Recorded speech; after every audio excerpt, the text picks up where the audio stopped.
Hello everyone, welcome back to my channel. In today's video I will be drinking a lot of coffee with the milk. Why I'm doing that?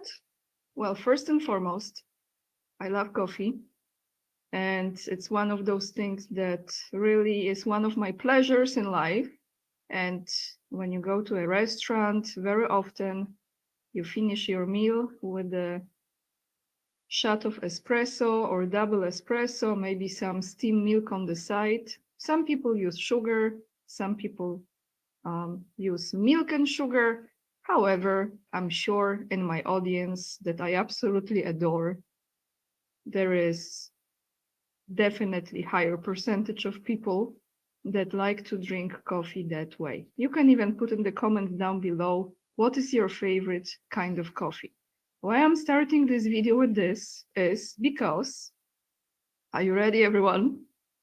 Let me read you. Latest news.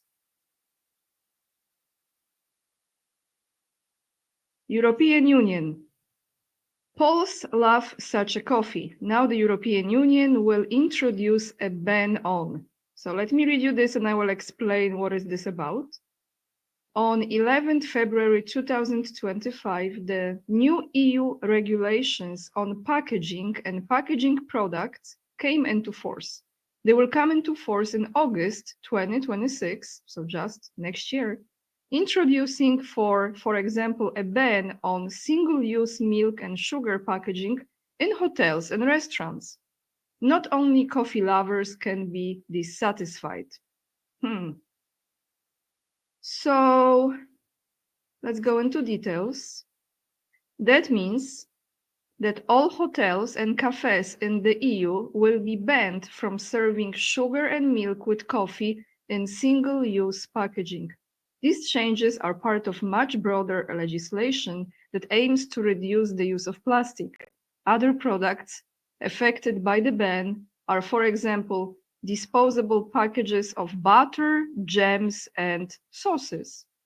But the regulations are not limited to gastronomy, because it is also about eliminating small bottles of shower gels, shampoos, or lotions used in hotels. Sorry, I mispronounced. Shower gels, shampoos, or lotions used in hotels. These solutions arouse a lot of dissatisfaction. The ban on single-use packaging of milk and sugar for coffee will affect both hotels and restaurants as well as the customers themselves. The hygiene aspect is controversial. For example, for many coffee lovers, the possibility of using disposable bottles reduces the risk that there will be something undesirable in milk or sugar, as could be in the case with jugs or sugar bowls available to the public. The second important problem is the issue of product waste. Opening larger packages of milk or jam might result in the need to throw away what has not been used. This also translates into increased spending on the above-mentioned products. It is not known how these issues will be resolved. So what is this in a nutshell, everyone? Which is absolute just BS 10x, okay? On steroids, like LOL on steroids. I'm losing like my vocabulary expressing this. What it means is when you go to your favorite cafe or any cafe or you're traveling and you want to have some sugar that usually is served on the side in this little sachet, or when you're on the train sometimes, and you can also have this little round plastic container with some cream for your coffee. Or how about airplanes? How are they gonna solve it? I know you can also order coffee and they have milk there, they serve for you, but usually they use those as well. So this is just an absolute insanity. And many restaurants owners and hotel owners will be affected. And I have a good friend of mine who owns a restaurant here. I haven't talked to her yet about it, but I'm sure she will be absolutely bleep about it, because it's Italian restaurant and, you know, coffee is very important. And that's how she serves sugar. So I think this will be another challenge. Let's all pray, everyone, that next year EU no longer exists. So by August 2026, this will not be a topic. Since I started this video with kind of gastronomy topics, I want to show you, if you haven't seen it, and I apologize for the energy of this commercial, but I would like you to take a look at how they just throw it right into your face. We will read the comments after I play this video for you. And I promise we will end my video with something of the lighter, cheerful, and high vibrational nature. So let's play it, everyone.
Do you know what it was? This was the latest KFC commercial, Believe in Chicken.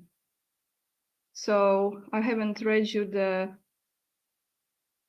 because I had to remove it for a second. So I haven't read you the comments. Let's go back to the comments. Right in your face, everyone.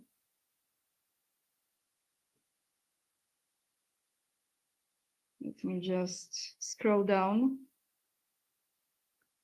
Creepy and demonic. I cannot possibly imagine how any person thought this was a good idea, never eating KFC again. I don't eat KFC, but you folks honestly need to fire your entire marketing team. Mocking baptism and saying they use human meat, if anyone wishes to know. Now, I am not 100% religious, but I recognize the devil when I see him. Best place to hide a secret is in plain sight. This was all sorts of satanic. Giant golden idol in the background, while they do human cannibal sacrifice. They know exactly what they are doing. So look at the comments. Look at the comments. How many people are completely aware of what is this about? This is their official YouTube channel, I guess. You know, I'm showing this to you because if people still don't understand what is taking place, I hope I was showing this to you. If I haven't, I was at least reading the comments, but the link will be attached down below in the description box. It's absolutely insane. It's right in people's faces. This is showing you purely cannibalism, and I'm not gonna say more about this, but if you still don't know what this is about, please do your own research, or ultimately we have to talk about it. So now let's go to the politics. In comparison to this energy, they seem to be much lighter. So what took place yesterday, President Putin was visiting Murmansk, and he was also in another city that is called Sievierodvinsk, and he was announcing the launch of the nuclear submarine Perm. So let me play first the video with his visit to Murmansk. And I hope today the sound will be good, because I promise you guys, I've checked the video yesterday and the sound was absolutely perfect. The moment it started to play on YouTube, some really awkward sound appears. So I will double check again. I hope today is all good. Let's play President Putin talking about the area of Arctic. Let's see, is it? Yes, the Arctic region. And this is from city of Murmansk. But before we do this, sorry, I'm all over the place. Before we do this, let me show you where this place is, because he will start with that. So here we have the map. As you can see, let me zoom out a little bit. You have Russia, Finland, Sweden, Norway, Poland right here. And the city of Murmansk, St. Petersburg is right here. The city of Murmansk is right on the north, right here. So very, very, very close to the Arctic Circle. Now let's play that video and what President Putin has to say.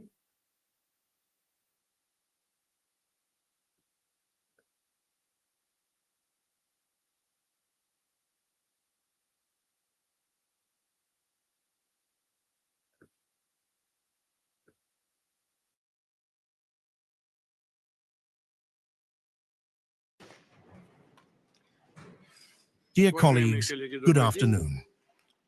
Today, we are meeting and working in Murmansk, the largest city beyond the Arctic Circle, to comprehensively discuss issues related to the development of the Arctic and the Northern Sea Route. I would like to note that both the city itself and the Murmansk region set an example of dynamic, steady development for all Arctic regions.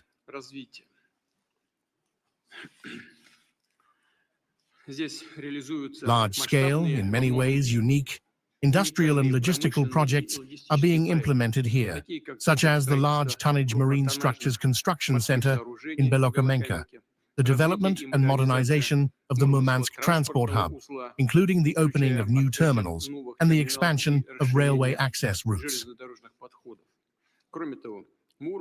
Furthermore, Murmansk is the home port of Russia's nuclear icebreaker fleet, which, as is well known, plays a decisive role in the development of Arctic shipping routes and the Arctic as a whole.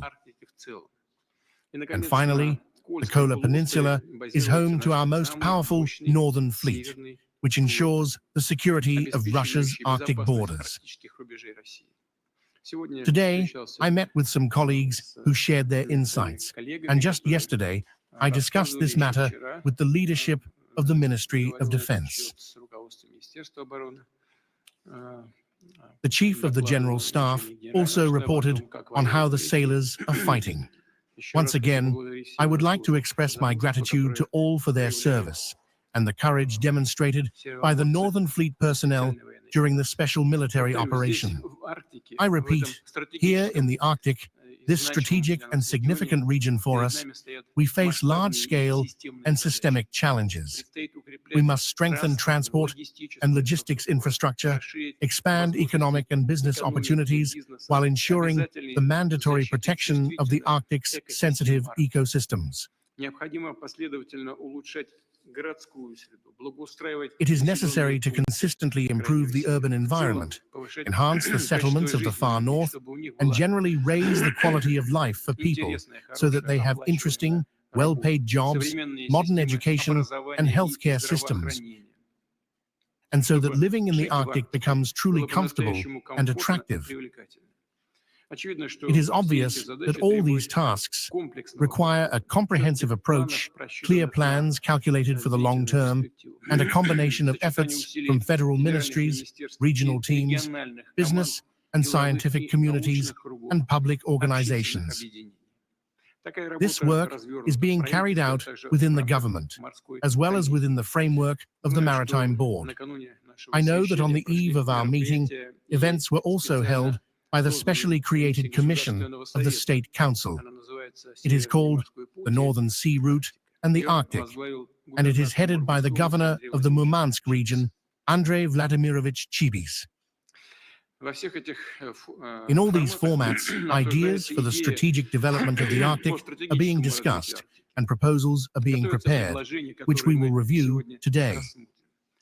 At the same time, I draw the attention of the meeting participants to the fact that now, after all the discussions, we need to move toward extremely specific financial, managerial, and legislative decisions.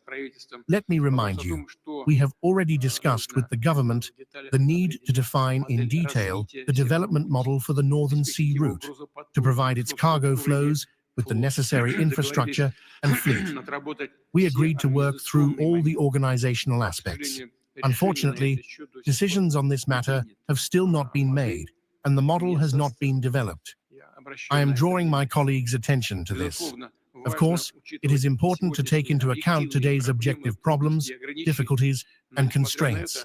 But despite this, we must not postpone the launch of development projects that are important for the Arctic and for all of Russia. I ask you, dear colleagues, to structure your reports today with these considerations in mind. Okay, so that region is very important. Again, I'm not an expert, but from my sense, there are two main reasons. I will state one, because the second one is pretty controversial. However, I think it's actually even more important, but maybe another time.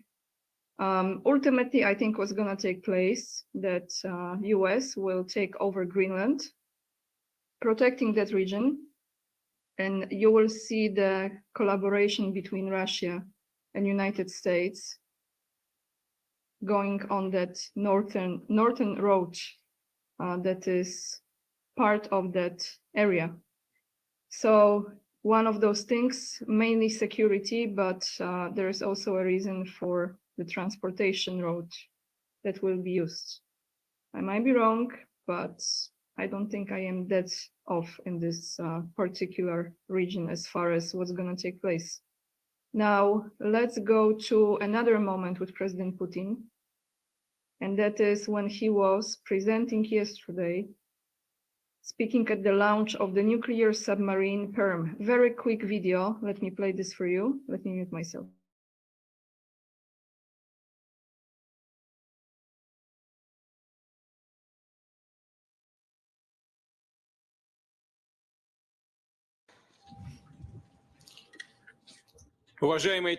Dear comrades, I congratulate you, all military sailors and shipbuilders of Russia, on this significant milestone event. Today, in Severodvinsk, at the legendary Sevmash, the new multi-purpose nuclear submarine Perm is being launched. We continue the serial production of modern submarine missile carriers, and this is already the 5th nuclear submarine of the Yasen-M project. Next year, it is expected to join the Navy and begin carrying out combat missions. I would like to thank the employees of the Malachit Design Bureau, the shipbuilders of Sevmash, and the teams of all related enterprises for successfully completing their tasks, for their conscientious and high-quality work. I would especially like to note that the missile carriers of the Yasen-M project are equipped with modern navigation, communication, and hydroacoustic systems, and they carry high-precision weaponry and robotic complexes. Moreover, Perm has become the first multi-purpose submarine armed with Zircon hypersonic cruise missiles. We have strengthened and will continue to strengthen the Navy, including its strategic component. In general, we will further accelerate and expand the construction of surface and submarine vessels of various projects, equipping them with the latest weaponry, equipment, and communication systems. Such submarines and ships will enhance the power of all our fleets, strengthen the security of Russia's maritime borders and the Northern Sea route, and ensure the protection of national interests in various areas of the world's oceans, including the Arctic zone. In the context of intensifying global competition, the Arctic is gaining paramount economic, logistical, and transportation significance. We will continue to do everything necessary to reliably safeguard Russia's territorial integrity and sovereignty, reinforcing its position as one of the world's leading naval powers. Once again, I congratulate you all on today's significant and momentous event. I wish the crew success in serving Russia and our people. Thank you. So another super weapon, everyone. I don't know about you, but for me, when I look at those moments when they announce, and doesn't matter who announces this, okay? Good side, bad side, I have this question within me. Will we ever be, as a human species, as a humankind, able to not have any of those anymore? At all? Like, do we really have to live like that? With this constant militarization, wars, another next level this, another next level that, more dangerous, more, I don't know. I'm not a military expert. I just really think about it. Like, this is just not the way how we should live, right? As human species. But I will end the video with the soft video so you will understand what I'm talking about. Now, one more thing with Putin, an article from TASS. And this is that Putin proposes introducing UN external governance in Ukraine to hold elections. So let's read this. This is from today, March 28. And it says Murmansk, so just that place what I showed you on the map that he was visiting. The international practice presumes the possibility of introducing external governance, paving the way to legitimate talks on the settlement of the Ukraine conflict. Russian President Vladimir Putin said during a meeting with the servicemen of Arkhangelsk nuclear-powered submarine of the Yasen M class, Project 885M, he reiterated that such a precedent under the auspices of the UN existed in East Timor, New Guinea, and parts of former Yugoslavia. Quoting him, such practice does exist, and technically it is possible to discuss the possibility of introducing interim governance in Ukraine under the UN auspices with the United States, with European countries, naturally with our partners and friends, in order to hold a democratic election there, in order to bring in a competent government trusted by people, and then hold talks with it about a peace treaty and sign legitimate documents which would be recognized worldwide and be reliable and stable, Putin explained. Not questioning President Putin, but I don't know if this is a good idea because we know what UN stands for, and it's one of those organizations that, let's say, have many nefarious things going on within. So I don't know what's the vision for this, but that's all I have for you today, everyone. And like I promised, I want to remind you to keep on drinking your coffee and go for it. Enjoy your life. And I will end this video with another reminder that we are in spring season and maybe we should just sometimes stop and look at the beauty of this world and embrace it and just be grateful for the nature and for simplest things in life. So this will be from my Instagram, a very different clip for you that is not something I normally play, but I think many of you will appreciate just the softness, beauty, and high vibration of this video.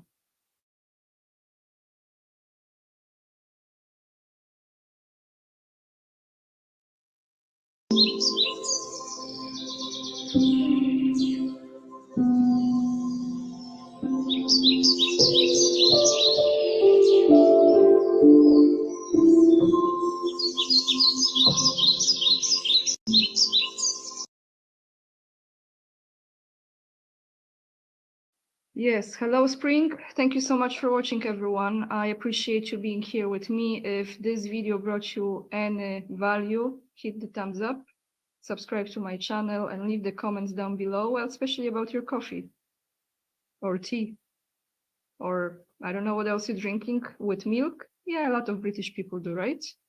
Not only British, but it's quite popular in the UK. Tea with milk. Won't be the case. Well, there will be a case. They are not in EU, but when they travel, that might be an issue. So with this being said, all the links are down below in the description box. If you choose to support my work, the best to do it is by becoming my Patreon or a member of this channel. You can also join my locals and become my supporter there. Follow me on Instagram. It's AniaK_44. And that's it. Lots of love. And remember, we are the leading edge and we are saving humanity. And I see you tomorrow, Saturday at 4 p.m. Warsaw time during my live stream with Alex Krainer. That's it. Bye, everyone.